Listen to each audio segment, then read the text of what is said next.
Hi hello welcome to our channel. నేను మీసిరి. ఈరోజు మనం చెప్పుకోబోయే కథ ప్రియనేస్తం పార్ట్ 138. కథలోకి వెళ్లే ముందు వీడియోని లైక్ చేసి హైప్ చేయడం మిస్ చేయకండి. ఇక రండి. మల్లిక లోపలికి వచ్చింది. అతని ముఖం చూస్తేనే హేమంత్ ఎంత దిగులు పడుతున్నాడో అర్థమైంది. అప్రయత్నంగా పాప వైపు చూసిన మల్లిక విస్తుబోయింది. చిక్కి మరింత బక్కగా అయిపోయి దిగులుగా ఉన్న హనీని చూస్తుంటే మల్లిక మనసు కలుక్కుమంది. అసలు ఏమైంది? ఆదుర్దాగా హనీని చేరి హత్తుకుంది మల్లిక. ఆమె చర్యని చూసి హేమంత్ ఆశ్చర్యపోయాడు. మల్లిక ఎంతో కంగారుగా హనీని తడుముతూ హనీ హనీ అంటూ లేపుతుంటే మెల్లిగా కళ్ళు తెరిచింది హనీ. ఆంటీ అంటూ లోగొంతుకతో ఒక్కసారిగా ఏడ్చింది. ఆ పాప ఏడుపుకి మల్లిక కళ్ళల్లో నీళ్లు తిరిగాయి. Aunty don't leave me. Honey ఏడుస్తూ మల్లిక మెడకర్చుకుంది. హనీ ఏమైందిరా? ఎందుకు ఏడుస్తున్నావు? హేమంత్ అక్కడ ఉన్న సంగతి మర్చిపోయి మల్లిక ఉద్వేగంగా మాట్లాడుతుంటే అలాగే చూస్తున్నాడు. ఆంటీ వెళ్ళొద్దు అంటూ వెక్కిలు పెట్టి ఏడవసాగింది హనీ. ఆ చిన్నారి మనసులో మల్లిక తన తల్లి అయిపోయింది. ఆ పాపకి తెలియకుండా ఆ స్థానం పూర్తిగా మల్లికకిచ్చేసింది. హనీ పరిస్థితి మల్లిక ఎమోషనల్ అవ్వడం హేమంత్ అదే ఆశ్చర్యంతో చూస్తున్నాడు. నీకోసం ఏమైనా తినడానికి తెస్తాను, సరేనా? నువ్వుంటే తింటాను అని అదే ఏడుపు గొంతుతో అంది హనీ. అలాగే ఉంటాను, నేనే పెడతాను, సరేనా? నువ్విక్కడే ఉండు అంటూ హేమంత్ ఉన్న సంగతి మర్చిపోయి ఆమె దిగుతుంటే నేను తెస్తాను ఆమెకు చెప్పి అతను బయటికి నడిచాడు. అతడు అక్కడే ఉన్న సంగతి అప్పుడు గుర్తుకొచ్చింది మల్లికకి. ఆమెకి ఇబ్బందిగా అనిపించింది.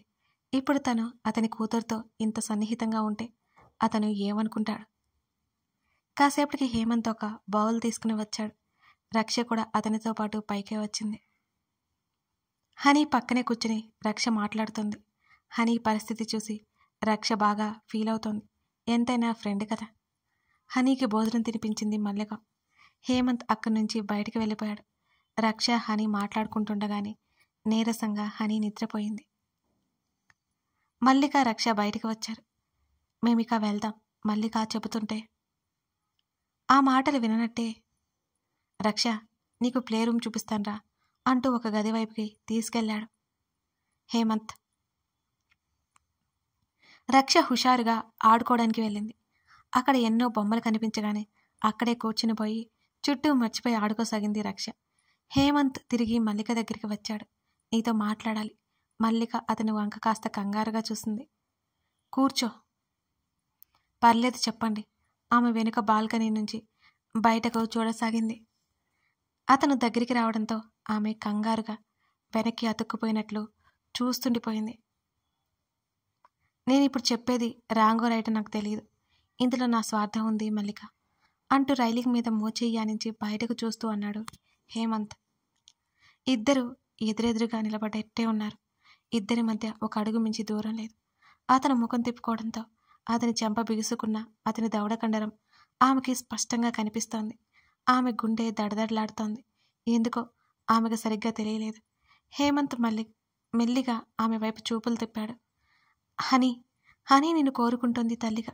హేమంత్ మాట చెప్పగానే ఆమె కళ్ళు కిందకి దిగిపోయాయి.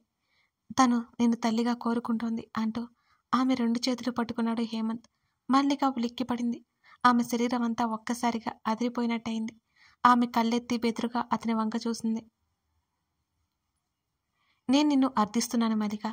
నన్ను పెళ్లి చేసుకుంటావా? ఆ మాట అతనెంతో కష్టంగా అడిగాడు. నువ్వు అనుకోవచ్చు, నా కూతురి కోసం నిన్నెందుకు ఇదంతా చేయాలి అని. అతను మాట్లాడుతున్నాడు కానీ మల్లిక ఏ సమాధానం చెప్పట్లేదు. మౌనంగా అతని మాటలు వింటోంది. మల్లిక, నువ్వేదో చేసావని చేస్తావని నేను ఇలా చెప్పట్లేదు. నా కూతురు నువ్వు లేకుండా బ్రతకడం కష్టమైనట్టు ప్రవర్తిస్తుంది. ప్లీజ్ నా భార్యగా వస్తావా? నీకోసం నేను లైఫ్ లాంగ్ ఉంటాను. నిన్ను కష్టపెట్టకుండా చూసుకుంటాను. నువ్వేది కోరుకుంటే అది తీరుస్తాను. నువ్వు ఏదంటే దానికైనా ఒప్పుకుంటాను అని అంటున్న అతని స్వరం మెల్లిమెల్లిగా గద్గదమవుతోంది. మల్లిక ముఖం ఎర్రబడింది. ఆమె కళ్ళలో కూడా నీళ్లు తేలియాడాయి. నువ్వు ఏదో చేస్తే నేను చేయడానికి ఇది వ్యాపారం కాదు మల్లిక. నేను మనస్ఫూర్తిగా నిన్ను నాదాన్ని చేసుకోవాలని ఆహ్వానిస్తున్నాను. నువ్వు నన్ను పెళ్లి చేసుకుంటావా? నా కూతురికి అమ్మగా అవుతావా? అతను మరింత దగ్గరికి ఆమె ముఖంలోకి చూస్తూ అడిగాడు. మల్లిక ఏ సమాధానం చెప్పలేదు. అప్రయత్నంగా ఆమె దుఃఖాన్ని ఆపుకుంటున్నట్టు ఆమె గొంతులో గుటకపడింది. ఆమె చేతులు చల్లబడ్డాయి. అతని 2 చేతులు ఆమె చేతుల వెనుక భాగంలో పట్టుకుని నువ్వేం భయపడకు, కంగారు పడకు, ఆలోచించుకో. నువ్వు అవును అని సమాధానం చెప్తావని నేను ఎదురు చూస్తూ ఉంటాను. అతను మాట్లాడుతుండగానే ఆమె కళ్ళల్లో నీళ్లు అతని చేతుల మీద పడ్డాయి. ఆమె కన్నీళ్ళకి హేమంత్ ఒక్కసారిగా చలించిపోయాడు. ఐఎమ్ సారీ అంటూ చేతులు గబుక్కున వెనక్కి తీసుకున్నాడు హేమంత్. ఆమె అక్కడి నుంచి వెళ్ళిపోవడానికి అన్నట్టు వెనుదిరిగింది. మల్లిక హేమంత్ ఆమె చేతిని టక్కున పట్టుకున్నాడు. ఆమె అలాగే అక్కడే ఆగిపోయింది. నీకు ఆలోచించుకోవడానికి టైం కావాలా, లేకపోతే అసలు ఇష్టం లేదా? అతను అడుగుతుంటే ఆమె ఏం చెప్పలేదు. ఆమె భుజాలు పట్టుకుని తన వైపుకు తిప్పుకున్నాడు హేమంత్. అతని కళ్ళల్లో కంగారు స్పష్టంగా కనిపిస్తోంది. కూతురి కోసం ఈ మధ్య చాలా దిగులు చెందినట్టు అతని మొహం అంతా బాగా పీక్కుపోయినట్టుంది. ఆమె నెమ్మదిగా కళ్ళెత్తి చూసింది. అతని కళ్ళు ఆమె సమాధానం కోసం ఆదుర్దాగా చూస్తున్నాయి. అక్క, బావతో మాట్లాడండి. ఆమె సమాధానానికి మొదట అతను ఆశ్చర్యపోయినా అంతలోనే అతనిలో మరింత సంభ్రమం చెందినట్టు అమాంతం కగులించుకున్నాడు. మల్లిక అలాగే బిగుసుకుపోయింది. థ్యాంక్ యూ సో మచ్ మల్లిక. హేమంత్ ఉద్వేగంగా ఆమెను మరింతగా దగ్గరికి లాక్కున్నాడు. అతని కౌగిలిలో వెచ్చదనం ఆమె శరీరానికి తెలుస్తోంది. అతను ఏం చేశాడో స్ఫురణకు వచ్చి గబుక్కున దూరం జరిగాడు హేమంత్. సారీ. ఆమె తలదించుకుంది. అక్కా బావ ఒప్పుకుంటేనే అంటూ అక్కడి నుంచి చప్పున వెనక్కి తిరిగి మెట్ల వైపుకి వెళ్ళింది.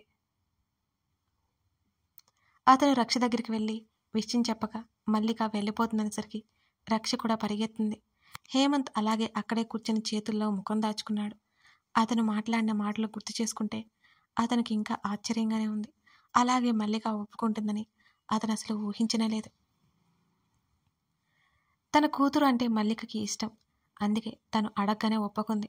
చాలా రోజుల తర్వాత అతని ముఖంలో సంతోషం బయటపడుతోంది. వెంటనే తల్లికి విషయం చెప్పాలని ఫోన్ బయటికి తీసి కూడా ఆగిపోయాడు. ముందు అర్జున్ వాళ్ళని ఒప్పించాలి కదా. మల్లిక మరీ మరీ చెప్పింది. తన తల్లిదండ్రుల కంటే ఆమె వాళ్ళకిచ్చే గౌరవం చూస్తుంటే ఆమెకు వాళ్ళంటే ఎంత అభిమానమో అతనికి అర్థమవుతోంది. మల్లికి వెళ్ళేసరికి ప్రవర్తిక హాల్లో లేదు. ఆమె గదిలోకి వెళ్ళిపోయి తలుపు మూసేసుకుని అలాగే కూర్చుండిపోయింది. ఆమె చేతులు ఇంకా వణుకుతూనే ఉన్నాయి. ఆమె గుండె ఇంకా గట్టిగట్టిగా కొట్టుకోసాగింది. ప్రణయ్, అర్జున్ సిగ్నల్ దగ్గర కారు ఆపి చుట్టూ గమనిస్తున్నారు. ఇద్దరు ఒక ప్లాన్ ప్రకారం అక్కడికి వచ్చారు. మారు వేషంలో మరో ఇద్దరు పోలీసులు కూడా అక్కడికి వచ్చారు. కారు పక్కన ఆపి ఆ చుట్టుపక్కల కొన్ని షాపులు గమనిస్తూ ఏవో కొంటున్నట్టు నలుగురు అక్కడక్కడే తిరుగుతున్నారు. ఫుట్పాత్కి ఒకవైపు రైలింగ్ దగ్గర ఒక పిల్లాన్ని పెట్టుకుని ఒక ఆవిడ కూర్చుని ఉంది. వచ్చిపోయే వాళ్ళని డబ్బులు అడుగుతోంది. అర్జున్ వెళ్తూ వెళ్తూ ఆమెకి డబ్బు ఇచ్చాడు.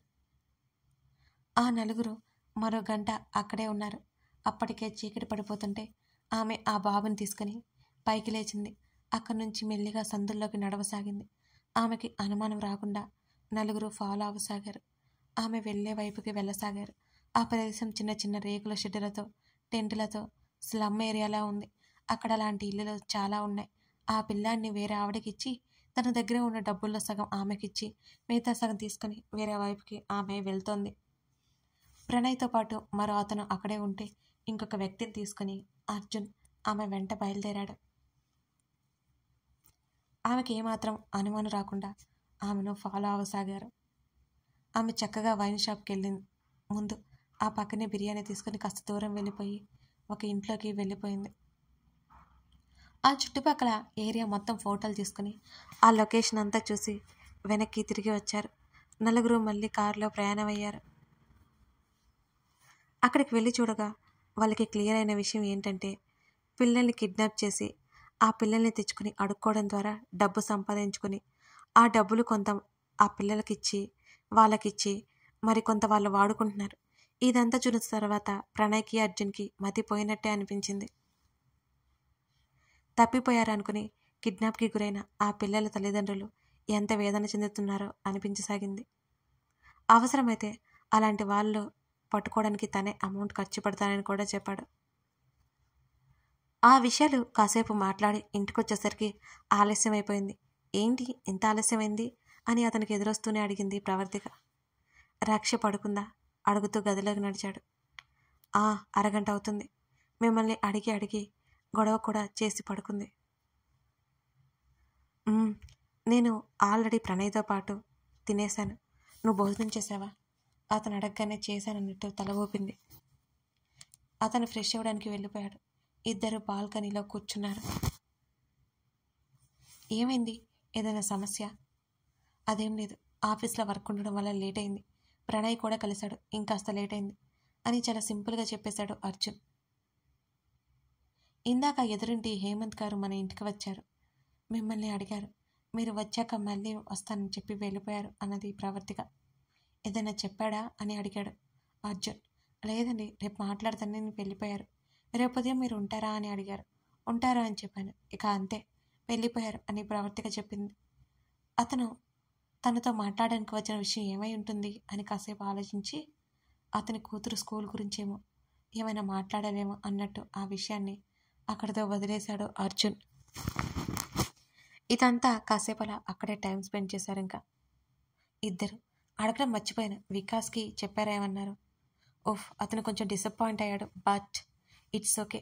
ఆ అమ్మాయికి పెళ్ళి ఇష్టం లేదంటే ఇష్టం లేదు, అంతే. అది అర్థం చేసుకోవాలి. దానికి వాళ్ళ కారణాలు వాళ్ళకు ఉంటాయి. అర్జున్ చెప్తుంటేనే తృప్తిగా తల ఊపింది ప్రవర్తిక. ఆమె చేతులు అందుకొని ఇది చెప్పు అని అర్జున్ అడుగుతుంటే ఏంటి అన్నట్టు చూసింది ఆమె. నీ బాబు కూడా నీకు పెళ్లి సంబంధం చూశాడు కదా అని అర్జున్ అప్పటి సంగతి అడగగానే ఆమెకి నవ్వొచ్చింది. అతన్ని కాసేపు ఆట పట్టించాలని ప్రవర్తిక అనుకుంది. అవును, అప్పుడు నాకు చాలానే సంబంధాలు వచ్చాయి, కానీ నాకు నచ్చలేదు అని ఆమె తెగ సిగ్గుపడుతూ చెప్తుంటే అదోలా చూశాడు అర్జున్. అవునా, అందుకే పెళ్ళికి ఒప్పేసుకున్నావా? అతని ముఖంలో ఏదో ఫీలింగ్, ఒక వికారం లాంటి ఫీలింగ్ కనిపిస్తోంది అతనికి. ప్రవర్తిక కష్టంగా నవ్వాపుకుంది. అంతే కదండి, ఒక అతను నచ్చాడు కాబట్టి పెళ్లి వరకు వెళ్ళాను, లేకపోతే నేనెందుకు పెళ్లి ఒప్పుకుంటాను? ఆమె ఏటో చూస్తూ చెబుతుంటే అతని వైపు చూపులు తిప్పింది. నిజంగా వాడంత నచ్చాడా? అయ్యయ్యో, వాడి వీడు అనకూడదండి, తప్పు. నోరు మూసుకో అన్నాడు అర్జున్. ఏమైంది మీకు? ఏం లేదులే. ఏం లేకపోతే ముఖం ఎందుకు అలా టమాటాలా మారిపోయింది? ప్రవర్తిక కళ్ళు ఎగరేసింది. ఆ పెళ్లి కొడుకు ఫోటో నేను చూశాను. ఆ వెధవ నీకలా నచ్చాడు? నీ టేస్ట్ ఇంత వరస్ట్గా ఉంటుందా? అర్జున్ ముఖం మరింత సీరియస్గా పెట్టుకుని మాట్లాడుతుంటే ప్రవర్తిక మూతి ముడుచుకుంది. ఏంటి ఆ చూపు? మీరు కావాలి అని అంటున్నారు.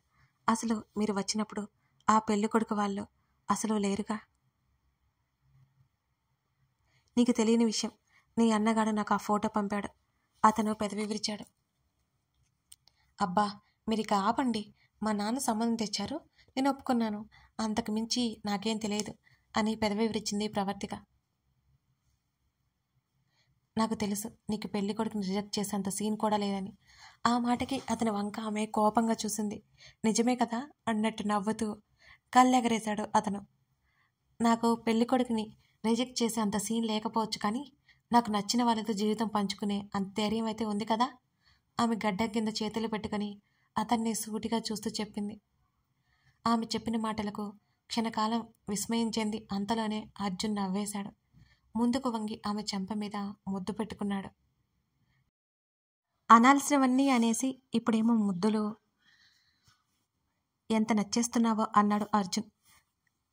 ఇప్పుడా? ఇలా తన అవతారం చూసి అతని వైపు అయోమయంగా చూసింది ప్రవర్తిక. అవును అని అంటూ ఆమెను చేతుల్లోకి తీసుకుని లోపలికి వెళ్ళిపోయాడు అర్జున్.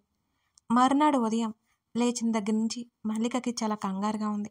ముందు రోజు హేమంత్ రావడం వెళ్ళడం తను చూస్తూనే ఉంది. ఇప్పుడు తన అక్కా బావతో మాట్లాడతాడు. వాళ్ళు ఏం అంటారో, అసలు తనేం చెప్పాలో. రక్షణ అర్జున్ స్కూల్కి తీసుకెళ్ళిపోయాడు. హనీ ఆరోగ్యం బాగాలేదు కాబట్టి స్కూల్కి వెళ్ళట్లేదు. ఇప్పుడు హేమంత్ వస్తాడు. తన అక్క ఏమంటుంది? హాల్లోనే అటు ఇటు తిరుగుతోంది మల్లిక. ఆమెకి కాళ్ళు చేతులు ఆడట్లేదు. సాయంత్రం వస్తానంటూ పనావిడ చెప్పగానే తలూపింది. ప్రవర్తిక గదిలో ఎక్కడో ఉన్నట్టుగా ఉంది. ఆమె ఊహించినట్టే హేమంత్ లోపలికి వస్తూ కనిపించాడు. ఆమె గుండె మళ్ళీ గట్టిగా కొట్టుకోవడం మొదలుపెట్టింది. కథ కొనసాగుతుంది. కథ నచ్చితే లైక్ చేసి కామెంట్ చేయడం మర్చిపోకండి. అలాగే మన ప్రొఫైల్లో మిసెస్ అగస్త్య అనే స్టోరీ రన్ అవుతోందండి. New story. ఒకసారి వెళ్ళి చూడండి, మీకు తప్పకుండా నచ్చుతుంది. Thank you for watching this video.